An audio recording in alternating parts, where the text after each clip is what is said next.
Tonight, the manhunt is over. The trio of suspects in a stabbing, a carjacking, and an assault that spanned the state are now behind bars. Our cameras were there as two were arrested here in Kent County. The third arrested just hours later in upstate New York. Tonight, we have this story covered for you. Heather Walker talked with the families of two of the suspects, trying to figure out what their plan was.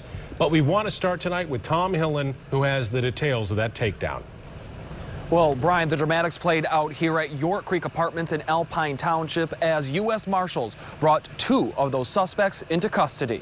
Obviously been on the run, and we've been trying to track him down since early Monday. The search for 25-year-old Dan Lusenkamp and 20-year-old Kimberly Wanzi ended this afternoon in a very visible, dramatic way, with U.S. Marshals and police from 4 different agencies. We were there as Wanzi and Lusenkamp were taken away. And then a short time later, this car, a silver Impala, was pulled out. It's believed to be the car the trio carjacked from a woman in Greenville. Today we got a tip, a Sound Observer tip, that at least one of them was here in the apartment complex. Today we talked with a person over the phone who said they were a longtime friend of Lusenkamp. The caller told us Lusenkamp and Wanzi showed up at their door sometime today.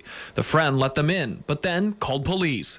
Set up surveillance and started to gather enough people around to try to knock on an apartment door. Wanzi came out without a fight, but Lusenkamp took off running. He got about a half mile before he was taken down. Mass amount of U.S. Marshals. I mean, there's about at least a good 12 to 16 U.S. Marshals on top of, 10 to 15 police officers that were from the county, as well as a GRPD police officer and a bunch of unmarked vehicles. The Marshals, they all had their guns drawn, and it just happened so quick. Then late this afternoon, police caught up with the third suspect 600 miles away. 25-year-old Kevin Seeley was in Little Falls, New York.